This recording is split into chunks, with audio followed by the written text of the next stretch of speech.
El siguiente programa de opinión contiene elementos de lenguaje, salud, sexo y violencia que pueden ser escuchados por niños, niñas y adolescentes sin supervisión de sus madres, padres, representantes o responsables. El Colegio de Ingenieros de Venezuela y el Fondo de Previsión Social del Colegio de Ingenieros de Venezuela presentan. A partir de este momento, todas las voces se unen en una sola señal. RCR presenta Conexión 750 con María Alejandra Trujillo.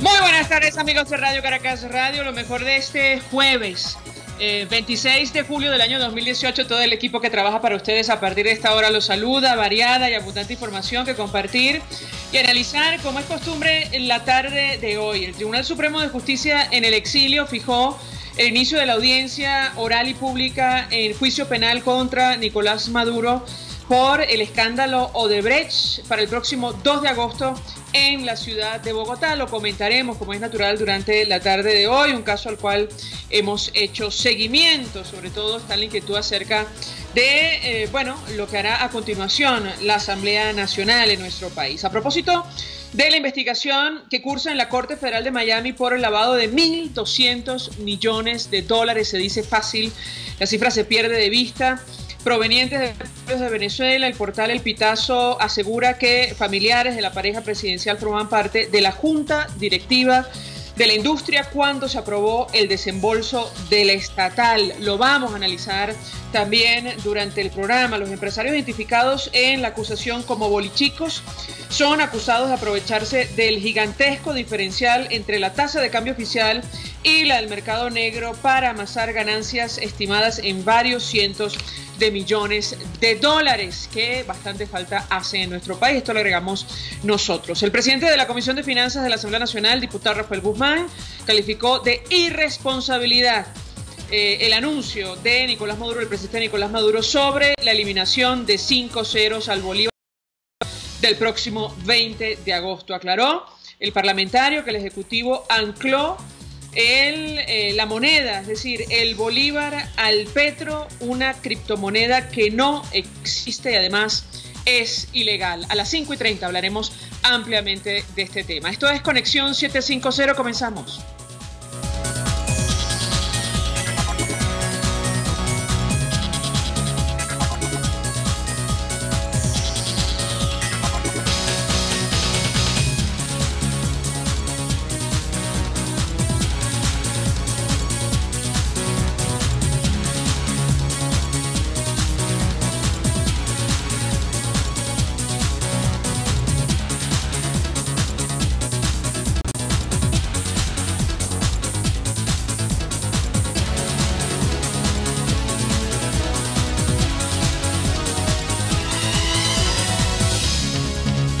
¿Qué está pasando en este país?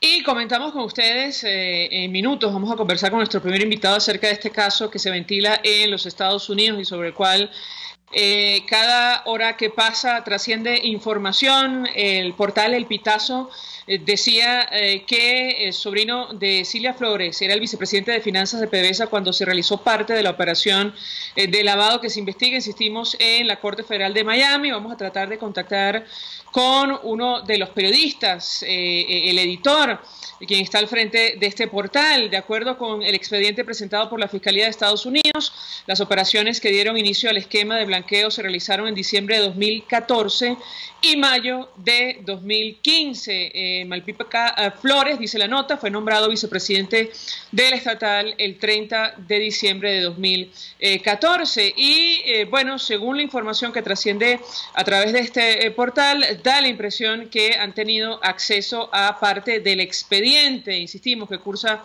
en los Estados Unidos. Ya me dirá mi equipo cuando tengamos al invitado. Ayer el nuevo general de Miami daba cuenta de esta información. Insistimos, cada hora que pasa trascienden más detalles sobre esta investigación. Titulaba Antonio Delgado: bolichicos acusados en Miami de lavar 1.200 millones de dólares de fraude cambiario venezolano. Empresarios cercanos al régimen de Nicolás Maduro, decía la nota, y ex empleados públicos venezolanos fueron acusados el miércoles es decir, ayer en una corte federal de Miami, de formar parte de una gigantesca red de corrupción que lavó cerca de 1.200 millones de dólares obtenidos fraudulentamente a través del régimen cambiario del país. Los empresarios, algunos de los cuales son identificados en la acusación como bolichicos, utilizan las autoridades en Estados Unidos esta expresión, me parece que por primera vez en los tribunales. Empresarios que se han enriquecido gracias al chavismo son acusados de aprovecharse del gigantesco diferencial entre la tasa de cambio oficial y la del mercado negro para amasar ganancias estimadas en varios cientos de millones de dólares. Vamos a escuchar parte de la declaración que ofrecía ayer Nicolás Maduro sobre lo que está ocurriendo, la corrupción en petróleos de Venezuela. Él escurría, no asumía la más mínima responsabilidad. En estos términos se refería a lo que está ocurriendo en la industria. A este agotamiento del modelo petrolero, rentista dependiente, que sufrió un golpe durísimo con la depresión de los precios en este periodo tan largo y con la infiltración de PDVSA por sectores mafiosos corruptos dirigidos desde el exterior que le hicieron daño a PDVSA y la hicieron perder 1 millón de barriles. Fracaso, fracaso, fracaso, le dijo el comandante Chávez al entonces presidente de PDVSA cuando se dio cuenta de su fracaso al frente de esa industria. Fracaso y corrupción, digo yo, a estos traidores a la patria que infiltraron y pusieron a PDVSA en un estado de postración que ya vamos superando, que ya la vamos sacando adelante gracias a la clase obrera. Compañero Manuel Quevedo, presidente de PDVSA. Bueno, en estos términos se refería Nicolás Maduro a lo que está ocurriendo en materia de corrupción. Nos acompaña César Batis, editor del portal El Pitazo. César, gracias por atendernos. Hemos conversado contigo tantas veces acerca de esto de los bolichicos, incluso de la empresa Derwick. Muy buenas tardes. Buenas tardes, Alejandra, ¿cómo te va? ¿Cómo está todo por allí? Y bueno, y gracias por darme este espacio en tu programa y hablar con tu audiencia. No, en lo absoluto. Gracias a ti por compartir la información que manejas sobre este caso que se ventila en la Corte Federal de Miami. Hemos repuesto parte de la declaración que ofrecía ayer Nicolás Maduro, evadiendo cualquier responsabilidad en torno a la corrupción en la industria, señalando a Rafael Ramírez que, por cierto, me da la impresión ya no estaba en PDVSA cuando se inició esta averiguación que ha trascendido a los medios de comunicación. Hablamos de una trama, de una red de lavado por el orden de 1.200 millones de dólares que se conozca. Yo quisiera tu comentario inicial en torno a este tema. Bueno, lo primero, tu impresión es correcta. Para el momento en que se da la firma del préstamo entre la empresa Radford y PDVSA, un préstamo por 100.2 millardos de bolívares, que es el inicio de este esquema de lavado. Para ese momento, Rafael Ramírez no era presidente de PDVSA. El presidente de PDVSA era Eulogio del Pino. El vicepresidente de Finanzas para el 23 de diciembre del 2014 era Víctor Aulad, pero para el 30 de diciembre del mismo año era Carlos Eri Malpica Flores, el sobrino preferido de Silvia Flores. Entonces, en ese caso, de lo que planteaba, descartaba la participación de Rafael Ramírez. Ahora, ¿qué fue lo que ocurrió? Si me permite la audiencia explicarle muy brevemente, aquí se hizo, y estas eran operaciones que me dicen gente que conoce el sector financiero venezolano que se acostumbraban a hacer, pero que son irregulares porque solamente tienen acceso a ellas las personas que tienen los contactos con factores del alto gobierno, con factores del sector financiero que le permiten el acceso a dólares preferenciales. Entonces, ¿cómo es el asunto? PDVSA necesita bolívares para hacer sus liquidaciones internas y viene una empresa como Raptor y le dice, yo te presto 7.2 mil millones de bolívares y tú me pagas en divisas. Y en estas divisas lo que le pagaron fue en euros, y esos euros entre diciembre del 14 y mayo del 2015 fue un total de 1.200 millones de dólares que liquidó PDVSA por ese préstamo, y lo que da origen a todo este esquema de lavado de dinero que fue a parar primero a Europa, pero que después parte de ello fue a parar a Miami y convertirse en inmuebles. Ahora, varios temas que discutir contigo. Da la impresión, César, y lo comentamos con los amigos oyentes, que tú, o al menos tu equipo, ha tenido acceso al expediente que se ventila en la Corte Federal de Miami. De ser así, ¿qué puedes compartir con nosotros? ¿Qué otra información es relevante destacar en torno a este tema, tomando en cuenta que, insistimos, los funcionarios del más alto nivel que otorgaron el préstamo también tendrían que aclarar su responsabilidad? Te escuchamos.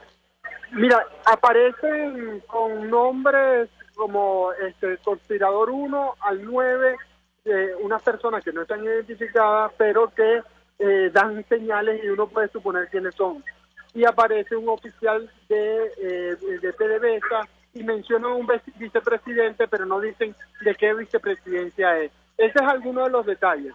Otro de los detalles es algo que ya se ha hecho público, que nosotros incluso lo publicamos en el Pitazo, la forma en que Francisco Convit, directivo de Derwent, fundador de Derwent, intimida a la fuente confidencial, que es el que da origen a toda esta investigación, por cierto. Es una fuente confidencial que se acerca al Homeland Security y le dice, mire, yo estoy participando en esta situación, me van a pagar 78 millones de euros o me pagaron 78 millones de euros, yo estoy arrepentido, yo lo quiero regresar y bueno, y quiero también participar para ayudarlos a ustedes a develar todo esto. Y en ese trabajo que realiza, durante 2 años graba a través de micrófonos que carga consigo. Se cayó la comunicación. Estamos conversando con el periodista César Batis, editor del portal El Pitazo. Vamos a tratar de restablecer el contacto. Y efectivamente, bueno, como comentamos, seguramente él o incluso su equipo tuvo acceso al expediente que se ventila, insistimos, en la ciudad de Miami, en los Estados Unidos, sobre este escándalo de lavado de dinero que salpica la principal industria en nuestro país. Hablamos de una suma que de momento alcanza los 1.200 millones de dólares. Se dice fácil, sobre todo en momentos en los cuales no hay electricidad, no hay agua, no hay servicios, alimentos, medicinas en nuestro país. Bueno, conocemos de este tipo de esquemas que funcionaban en nuestro país y que investigan autoridades más allá de nuestras fronteras.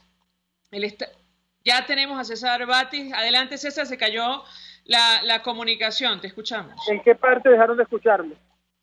Estabas hablando acerca del esquema de lavado. Estabas explicando un poco en qué consistía y hablabas de uno de los señalados que es socio, entiendo, de la firma Derwent, que tú tanto has investigado, por cierto. Te escuchamos.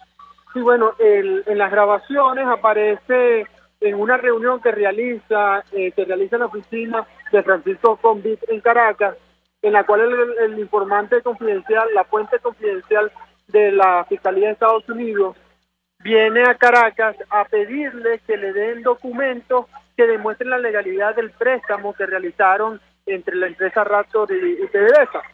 Y resulta que lo recibe Francisco Convit con una pistola en el escritorio, un perro pastor alemán que en su cuello tenía un collar, y Francisco Convit le dice, palabras más, palabras menos, que el perro a veces se sale de control y ese collar es para controlarlo.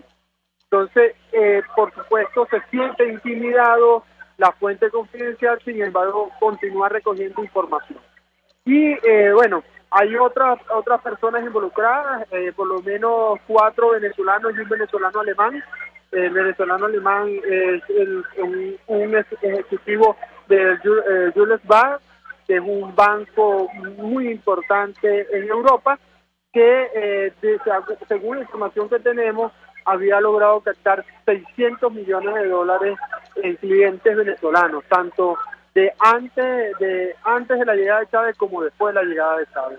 Es decir, todo esto es una operación muy grande. Y volviendo a tu pregunta inicial, si bien el caso Roberto Rincón, Abraham Chera lleva directo a Rafael Ramírez, este caso tiene otra línea de trabajo y lleva a otros factores de poder.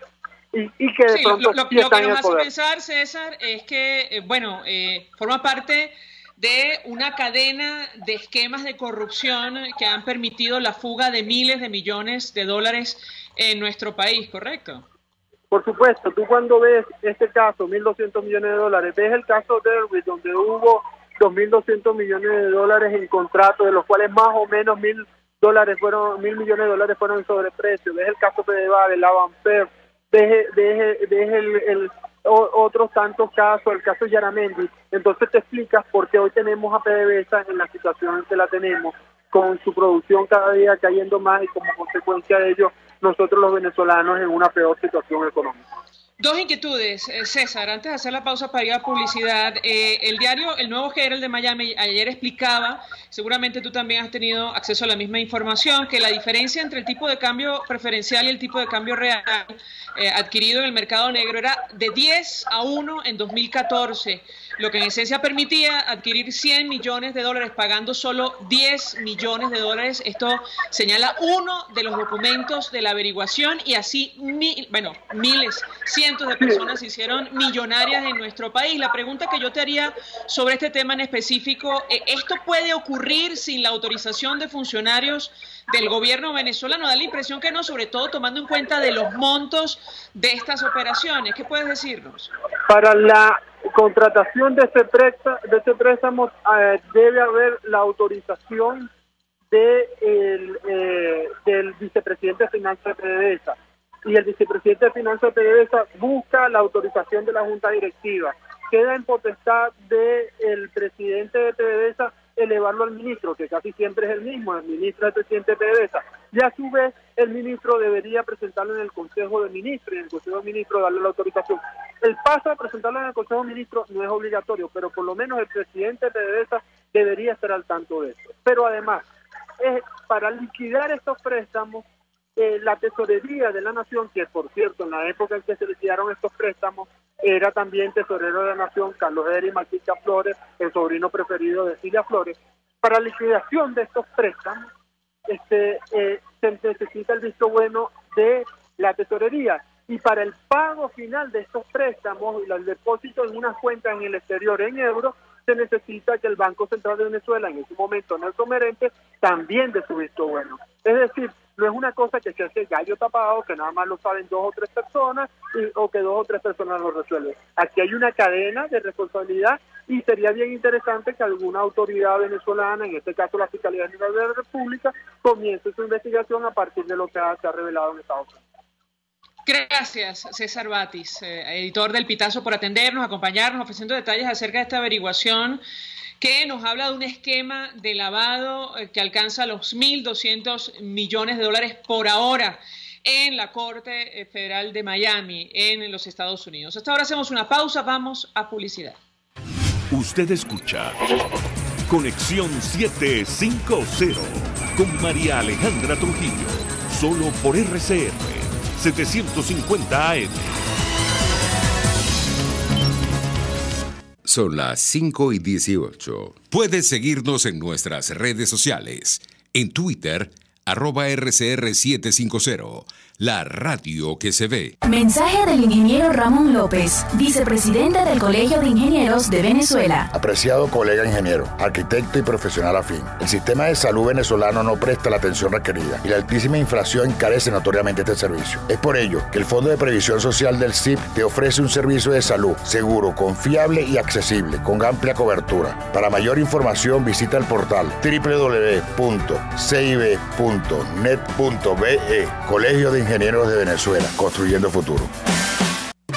Cuando pienso en frescura, pienso en Central Madeirense. Y sé que solo allí encontraré lo mejor en productos de primera calidad, donde las frutas y vegetales son traídos directamente del campo, con olor a tierra fértil, a tierra venezolana. En Central Madeirense son más frescas. Mensaje del ingeniero José Peraza, tesorero del FONPRES CIB. Estimado colega ingeniero, arquitecto y profesional afín, el Colegio de Ingenieros de Venezuela y el Fondo de Previsión Social, preocupado por la salud de tu familia, ha diseñado un sistema de salud integral que coloca a tu disposición y que contiene asistencia primaria de salud, ambulancia, hospitalización, cirugía, oftalmología, dermatología, fisioterapia, psicología, odontología, farmacia y funerario. Para mayor información, visítanos a nuestros portales cib.net.be, FONPRESCIB.net.be, Colegio de Ingenieros de Venezuela, construyendo futuro. En Venegroup somos la solución en envíos aéreos y marítimos, destinos, Estados Unidos, Venezuela y Panamá, con la mejor calidad y en tiempo récord, de manera fácil y segura, a través de comprasenvíos.com. Contáctanos 0251-710-4945 y por nuestras redes. Venegroup, aliados en compras y envíos. RCR 750 AM, porque lo bueno une. El poder de la comunicación en tus manos. Conexión 750 con María Alejandra Trujillo, solo por RCR 750 AM. Continuamos, amigos, en Conexión 750 y decíamos que la corrupción en nuestro país, que algunos han calificado de saqueo, como el que acabamos de comentar con César Batis, explica en buena medida lo que está ocurriendo con los servicios básicos en Venezuela. Ayer, en sesión especial, los diputados de la Asamblea Nacional destacaban que se habían destinado más de 100.000 millones de dólares, se dice fácil, en los últimos 20 años al sistema eléctrico, al menos desde que se declaró la emergencia. Sin embargo, en estados como el Zulia, bueno, tienen que sufrir las consecuencias de permanentes apagones. Hoy había una manifestación convocada por dirigentes políticos y las fuerzas vivas para saber los detalles de esta manifestación. Nos trasladamos a la entidad. Sheila Urdaneta, jefa de información del diario La Verdad, atiende nuestra llamada. Gracias por atendernos. Buenas tardes. Hola, buenas tardes. Pues mucho interés, Sheila, de conocer los detalles acerca de la manifestación que en teoría estaba convocada para Corpoelec y conocer a esta hora cuál es la situación del servicio eléctrico en la entidad. ¿Te escuchamos? Sí, pues se hizo la marcha, una marcha que convocó la Asamblea Nacional, porque los diputados de la Asamblea Nacional sesionaron ayer en el estado Zulia para conocer como de primera mano todos los diputados, no solo los zulianos, cuál es la situación en el estado, sobre todo con la crisis eléctrica. Esta mañana marcharon desde un sector que se llama La Fusta hasta la sede de Corpoelec en Amparo, que es, digamos, como la sede administrativa que tiene Corpoelec en el estado. La marcha llegó hasta allá, la gente se congregó, marchó, y el que pudo llegar, pues, y los diputados pudieron entrar y entregar un grupo de diputados pudieron entrar y entregar un documento que fue recibido por un gerente, dicen los diputados, y firmado, y ellos esperan que la semana próxima el ministro de Energía Eléctrica, Luis Mota Domínguez, los reciba y les dé una respuesta sobre qué es lo que está pasando en el estado Zulia, de por qué es el estado más golpeado con el tema eléctrico. Pero hay dos cosas que quisiera destacar. Por ejemplo, la primera que quiero destacar, más allá de la convocatoria que tiene que ver con los parlamentarios o lo político o lo que sea, es el tema de la cotidianidad en el estado Zulia con el tema de la crisis eléctrica. Porque, por ejemplo, hay sectores que tienen 9 días sin servicio eléctrico. Y no tener servicio eléctrico en un estado o en una ciudad donde hay temperaturas de 39, 40, 41 grados, es como un crimen, porque te afecta toda la cotidianidad. Tú no puedes hacer compras porque se caen los puntos, porque no hay servicio eléctrico, la gente no puede prender las bombas del agua para que suba el agua a los que viven en edificios, no puedes prender el aire acondicionado, porque el aire acondicionado en el estado Zulia no es un lujo, es prácticamente una necesidad, sobre todo si en casa tienes personas de tercera edad o tienes niños. Someterlos a una situación de ese tipo ya es bastante crítico. Y otra cosa que quiero destacar era que algunas personas decían, bueno, que sobre el poder de convocatoria hoy en la marcha, pero hay toda una crisis por detrás. Por ejemplo, el tema del transporte, la movilización aquí no hay unidades de transporte, están las chirrincheras, no sé cómo le llaman en otras partes de las perreras, creo que le dicen en Carara. Y entonces, quien no tiene para comprar comida, no tiene para pagar un pasaje, la gente está caminando de sus casas al trabajo y además no es lo mismo que tú protestes a las 10 de la mañana en un estado como Táchira o Mérida, inclusive Caracas, donde no tienes un sol inclemente que te quema entre 10, 11, 12 del mediodía, que con todo ese desgaste que vienen los zulianos de no tener servicio eléctrico, de no dormir en toda la noche porque no tienes luz, además salir a protestar con ese sol que te trastoca. Entonces, sin embargo, la gente hoy decidió movilizarse y asistir y acompañar un poco a los diputados y esperar qué es lo que viene ahora. Habían algunos que de manera espontánea estuvieron en la actividad, que es lo que a mí como periodista más me interesó, más que el que estaba movilizado, era porque la gente está esperando que los diputados de la Asamblea Nacional, que son los que consideran que están de su lado, ayuden a que haya una solución inmediata, a que haya verdaderas soluciones. De hecho, había gente que sorprendía porque te hablaba de los megavatios, hablaba de inclusive de los turbogeneradores que habían prometido para el Estado Zulia y que de hecho el Pitazo, que escuché que habían entrevistado a César Batiz, yo también soy corresponsal del Pitazo en el Estado, a través de una investigación había determinado que es chatarra, que esos turbogeneradores son chatarra. Además nosotros, el Estado está en la cola del servicio nacional. Entonces, por muchas razones tenemos esa situación, estamos afectados de esa manera. Ahora, Sheila, a propósito de la concurrencia, es decir, la asistencia a la manifestación, me da la impresión que de pronto, bueno, acudieron los ciudadanos, pero no de manera masiva como se esperaba, es lo que tú describes, ¿correcto? Para mí como periodista y como ciudadana, yo vi gente que sí, efectivamente era como la gente que podía estar en una actividad como de este tipo. Quizá lo que pasa es que hago algo del inciso porque habían algunos medios nacionales y periodistas que no viven en Maracaibo y decían, bueno, hay poca gente, pero porque quizás ustedes en Caracas estén acostumbrados a ver grandes manifestaciones que llenan avenidas, que llenan calles inmensas, pero no puede haber ese punto de comparación en Zulia por todo lo que te comento, porque nosotros aquí tenemos el problema del transporte, que ya eso afecta muchísimo, y además que si tú pasas toda la noche sin dormir porque no tienes electricidad, o este sector en el estado que tiene 9 días sin servicio eléctrico, ¿con qué voluntad van esas personas a marchar a las 11 de la mañana, pleno sol, de un lado al otro para reclamar que haya servicios? ¿Sí me explico en lo que Claro, perfectamente. La inquietud que tenemos es, bueno, las razones, ¿no? Para no acudir más allá de lo que tú comentas, desde el punto de vista logístico, desde el punto de vista de la temperatura, del cansancio, del hartazgo, tomando en cuenta las protestas que vimos y que reseñamos a través de este espacio hace algunos días, incluso el cierre de vías, porque la situación es francamente inenarrable, como tú comentas, ha provocado víctimas mortales en los centros asistenciales donde no llega la electricidad. A eso iba, pero más allá de que la gente vaya o no a una marcha, como en este caso, uno está viendo la diversificación de la protesta.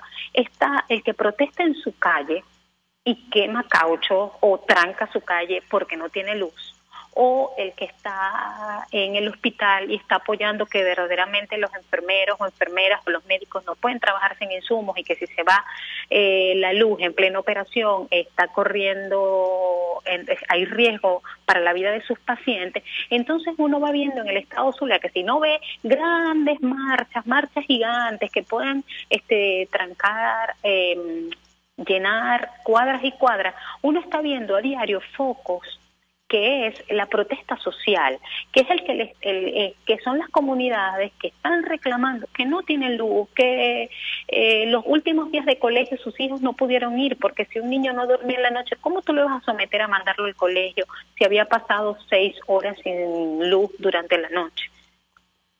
Así es. Sheila, gracias por atendernos, acompañarnos. Sheila Urdaneta es jefa de información del diario La Verdad, además, como nos dice, corresponsal del Pitazo, ofreciendo detalles acerca de esta convocatoria que hicieron diputados de la Asamblea Nacional y la situación en general en el estado Zulia, producto de la crisis eléctrica que se explica, ya lo hemos dicho, lo hemos reiterado, en buena medida por la corrupción en nuestro país. Vamos a la pausa, al regreso más. Estás en sintonía de Conexión 750, solo por RCR 750 AM. Son las 5:28. Puedes seguir nuestra programación a través de rcr.tv, la radio que se ve. Mensaje del ingeniero Enzo Betancourt, presidente del Colegio de Ingenieros de Venezuela. Estimados colegas, ingenieros, arquitectos y profesionales afines, el hombre es del tamaño de sus dificultades y siempre será capaz de vencerlo. En el año 2018 debemos trabajar para construir el país que nos merecemos todos los venezolanos. Siempre un paso adelante. Visita nuestro portal www.cib.net.be. Colegio de Ingenieros de Venezuela, construyendo futuro. Empresa especializada en el ramo logístico está en la búsqueda de coordinadores de almacén, almacenistas, auditores de cargas, montacarguista, personal para maquilado y personal de mantenimiento. En Guarenas, Guatire, Barquisimeto, Maracaibo y Maracay. Envía tu currículum a empresaglobalca@gmail.com. La mejor experiencia de logística en Venezuela.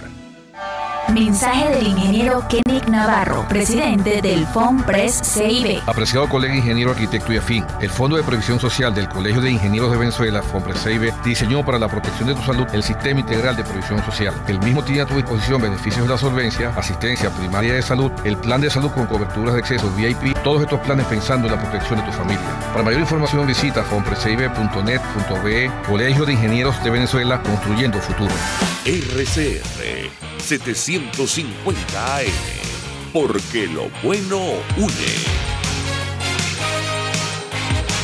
Este programa es presentado por Puig es María. María es de Puig. La Academia de Ciencias Físicas, Matemáticas y Naturales presenta El progreso tiene su ciencia. Hoy presentamos Tobías Láser y el Jardín Botánico de Caracas. El Jardín Botánico de Caracas está ligado al venezolano Tobías Láser, quien fuera su artífice y protector hasta su muerte en 2006. Tobías Láser nació en 1911 en el estado Falcón. Fue médico cirujano de profesión, pero su verdadera pasión fue la botánica. En 1945 propuso a los planificadores de la ciudad universitaria la idea de construir un jardín botánico en el Lindero, que por la pendiente de sus colinas no parecían terrenos adecuados para la construcción de grandes edificaciones. Tobías Láser lo concibió como un reservorio de la flora original del antiguo Valle de Caracas. Este parque, conformado por 70 hectáreas que se extienden hasta la parroquia San Agustín, llegó a albergar más de 1.700 especies de plantas autóctonas y exóticas y la mayor y más variada colección de palmas de Sudamérica. Poco después, se funda en sus instalaciones el Instituto Botánico y el Herbario Nacional. En el año 2000, el Jardín Botánico, junto a la ciudad universitaria, fue declarado por la UNESCO Patrimonio Cultural de la Humanidad, denominación que compromete al Estado venezolano a aportar los recursos necesarios para su conservación. Tobías Láser recibió numerosos reconocimientos. Entre ellos, recibió el Premio Nacional de Conservación y un doctorado honoris causa de su alma mater, la Universidad Central de Venezuela, y fue individuo de número y presidente de la Academia de Ciencias Físicas, Matemáticas y Naturales. Hoy, que el Jardín Botánico ha sido abandonado a su suerte, es aún más importante recordar al maestro Tobías Láser y su gran obra. El progreso tiene su ciencia. La Academia de Ciencias Físicas, Matemáticas y Naturales presentó El progreso tiene su ciencia. Cuando cierras los ojos y viajas en el tiempo. Cuando el sabor te transporta a otro lugar. Cuando el olor te hace recordar momentos únicos. Esa es María Puig, una galleta que es un pedacito de tu historia. María Puig, una galleta que endulza tu vida. María Puig, una galleta que te ha acompañado por más de 100 años. Puig es María. María es de Puig. Este programa fue presentado por Puig es María. María es de Puig. María Alejandra Trujillo te acompaña en Conexión 750, solo por RCR 750 AM. Claro y raspado.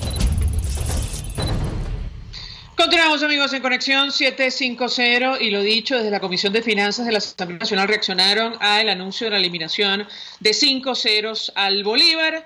El presidente de esta instancia, el diputado Rafael Guzmán, calificaba de irresponsable los anuncios de Nicolás Maduro, el presidente Nicolás Maduro, sobre la eliminación de 5 ceros al Bolívar a partir del 20 de agosto.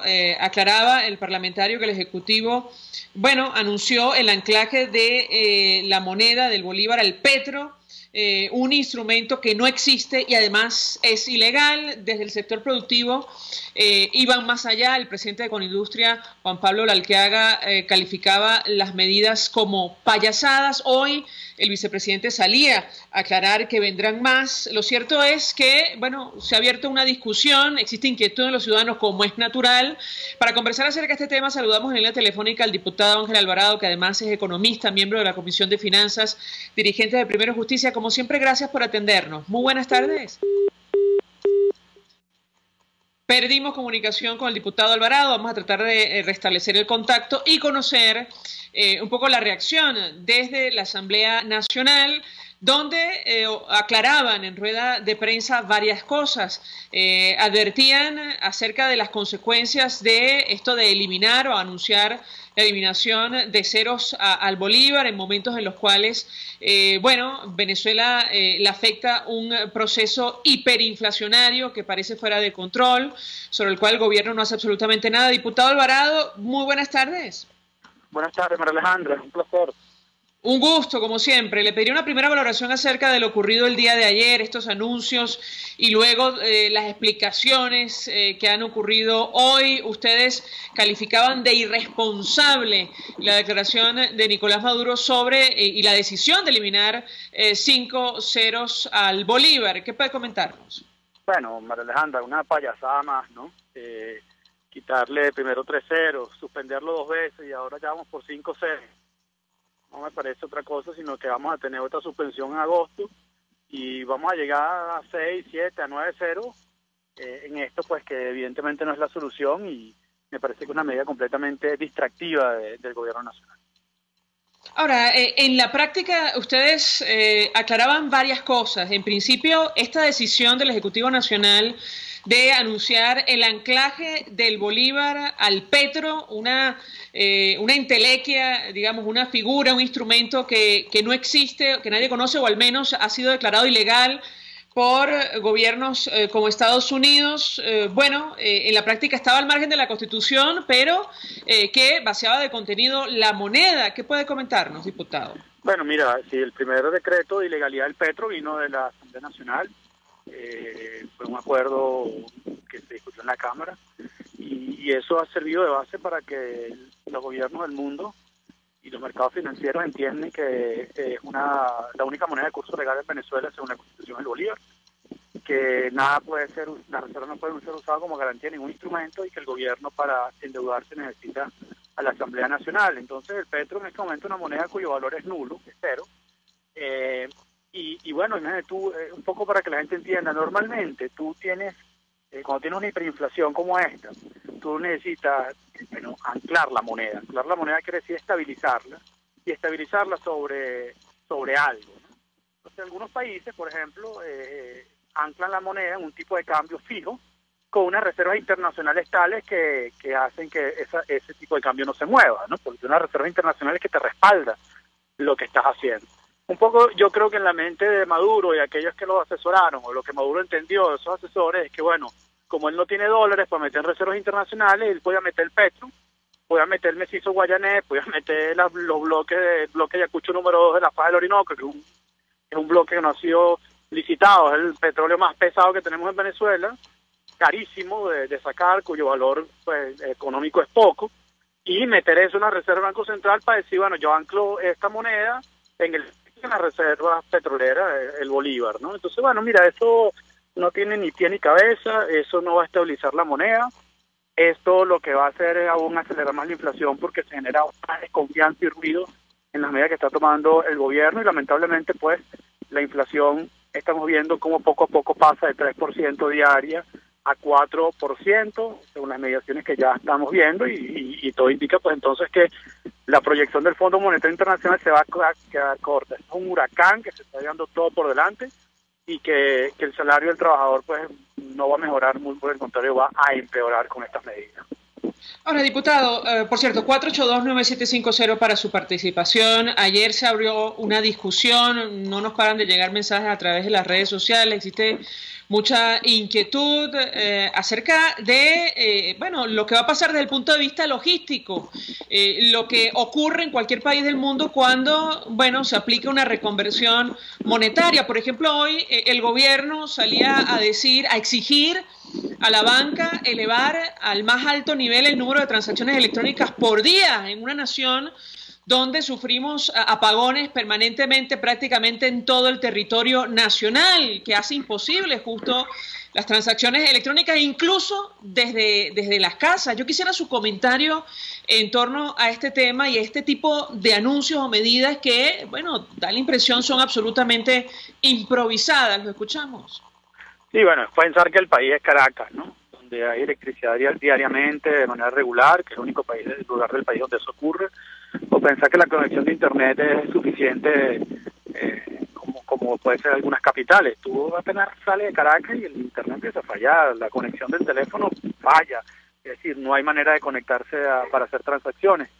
Entonces, primero es una desconexión de la realidad que está viviendo el país, de esa élite que nos gobierna, de cada vez se aísla más de la gente, de los problemas, de la cotidianidad, de lo que cuestan las cosas, de lo que sufre el pueblo. Y por otro lado, pues, es cargar aún más a la banca, que se ha convertido en un agente de pago. O sea, la banca venezolana en este momento es un punto de venta. Eso es toda la banca en Venezuela. Una banca que no puede prestar por la hiperinflación, que nadie ahorra porque nadie quiere tener su dinero que se pierda allí. ¿Y qué pasa? Pues normalmente, para que tengas una idea, en el año 2008, cuando se hizo la reconversión monetaria del bolívar al bolívar fuerte, el 30% de la liquidez total era circulante, es decir, eran billetes y monedas. Y el 70% eran depósitos a la vista, cuentas corrientes, cuentas de ahorro y demás instrumentos financieros que se tienen en la banca. Eso hacía pues que una cantidad de transacciones se hicieran a través del menudeo, a través de los bolívares y billetes y monedas. Actualmente, billetes y monedas solo representa el 1% de toda la liquidez monetaria. Y eso cada vez menos, porque con esta hiperinflación, en la cual el gobierno se dedica a emitir moneda a una tasa de 20% intersemanal, pues evidentemente eso es cada vez menos. Entonces, cada vez sobre el sistema financiero está recayendo una mayor cantidad de operaciones de este tipo. Y bueno, eso complica mucho más las cosas y pone en riesgo todo el sistema financiero, el sistema de pago. Bueno, en cualquier momento se hace imposible que soporte esta gran cantidad de transacciones. No puede ser que para comprarse un Toronto tú tienes que pasar la tarjeta de débito. No puede ser que tantas cosas, ¿no? Y sobre todo... No, pasar la tarjeta de débito y pagar la diferencia, diputado, porque con tarjeta las cosas no cuestan lo mismo. Es lo que está pasando hoy día en Venezuela. Bueno, eso es otro tema que es importante. Pero bueno, el tema es el transporte público, por ejemplo. Llega un momento donde no se va a poder pagar con los billetes que están. Así que, bueno, todo esto es parte de la complicación de que la hiperinflación no solo es que este aumento desmedido de los precios de una manera descontrolada, sino sobre todo que se va trancando el aparato. La gente no quiere trabajar porque trabaja para pagar el transporte público con esos salarios y las empresas no quieren rotar el inventario porque se descapitalizan mientras lo reponen. Así que esto poco a poco está llevando al colapso económico que hemos advertido tantas veces. Tenemos oyentes que se comunican a través del 4829750. Mercedes Vergara nos llama desde el centro de Caracas. Muy buenas tardes. Buenas tardes, María Alejandra. Te felicito por el programa. Mira, gracias. Con esta suspensión de los ceros a los billetes venezolanos no va a aparecer los alimentos, las medicinas, los productos de la cesta básica, no va a aparecer el transporte, no van a mejorar los hospitales. Ahora el petro, ¿quién va a comer con el petro? Mi pregunta es esa. ¿O es que nos van a vender el petróleo en arepita? ¿Nos los van a regalar? Gracias y buenas tardes. Gracias. ¿Qué contesta usted, diputado? Bueno, mire, la señora está muy clara, ¿no? O sea, esa reconversión monetaria es algo absolutamente cosmético que el salario del trabajador va a ser 50 bolívares o 50 bolívares. Bueno, el cartón de huevo para ese momento va a estar en 10 bolívares, en 20 bolívares y así pues son los precios. Aquí el problema de fondo no se está atacando. que es el problema de origen fiscal, es decir, un Estado, un gobierno que se está el Banco Central en su caja chica, y cuando eso ocurre a los niveles que está ocurriendo en Venezuela, donde el 90% de los ingresos del Estado son financiamiento del Banco Central directo, el resultado es que colapsa el valor de la moneda y los precios se van al infinito. No hay ninguna medida que esté atacando ese problema en este momento. Ahora, diputado, este tema de los ilícitos cambiarios y, bueno, pretender que la constituyente apruebe una ley que no va a ser tal para modificar el esquema de el tipo de cambio en nuestro país. Yo quisiera su comentario en torno a este tema, porque justo empezando el programa ventilábamos este escándalo de lavado de dinero, producto del diferencial cambiario por el orden de 1.200 millones de dólares en solo un caso que investiga la Corte Federal de Miami, vinculado, por cierto, a Petróleos de Venezuela. ¿Qué puede decirnos? María Alejandra, el tema de la corrupción en PDVSA es algo que ha llegado a unos niveles inimaginables, y pareciera que cada vez hay mucha más tela que cortar en ese sentido. Entonces, allí cuando la gente piensa de por qué está tan mal la economía venezolana, hay que irse a la corrupción que ha habido en PDVSA, cómo se ha destruido esa empresa, y de que ahorita estamos produciendo solo 1 millón de barriles de petróleo es gran parte de la explicación del colapso que está viviendo el país. Ahora, el presidente Nicolás Maduro atribuía eso a agentes externos, ¿sí? Un periodista nos decía al inicio que estos esquemas de corrupción son imposibles sin la participación de funcionarios públicos. Quisiera su comentario. Bueno, y no solo de funcionarios públicos, sino funcionarios de alto nivel. Pues las personas que estaban en Cadiv y que estaban en finanzas, y no eran personas aisladas, ¿no? Eran personas de extrema confianza del presidente Chávez primero y ahora de Maduro. Entonces, esto lo que está indicando, pues, es que aquí nos gobierna, María Alejandra, una banda de delincuentes bien organizada. No solo organizada, sino bien organizada. Lo que tú tienes en el PDVSA Litigation Trust que se está investigando, que ha salido de Trafigura, que son, pues, traders mundiales que están basados en Ginebra, en Zúrich. Estos no son esquemas de corrupción tradicionales, es una cosa sumamente sofisticada del entramado de corrupción que habría que decir. Y en segundo lugar, pues, por eso dentro del control de cambio.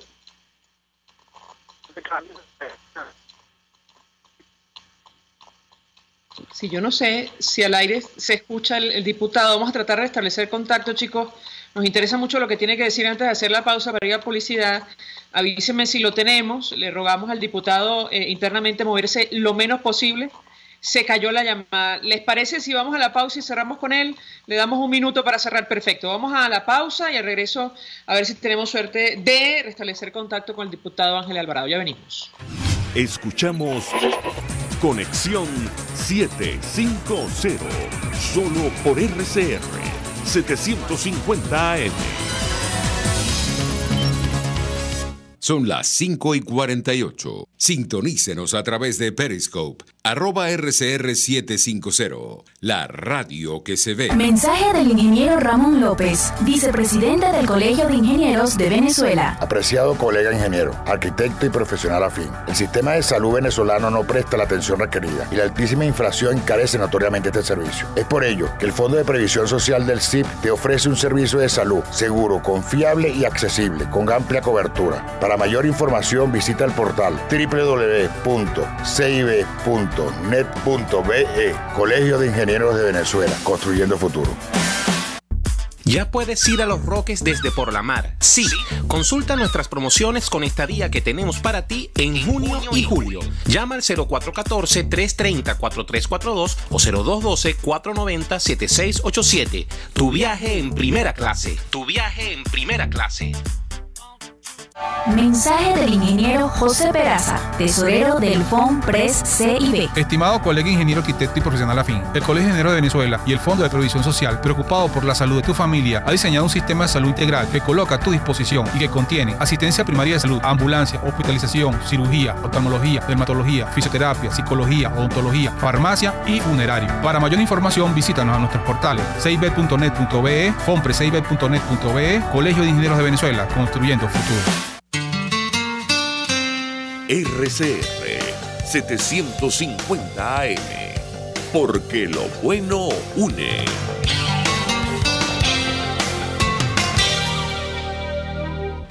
El poder de la comunicación en tus manos.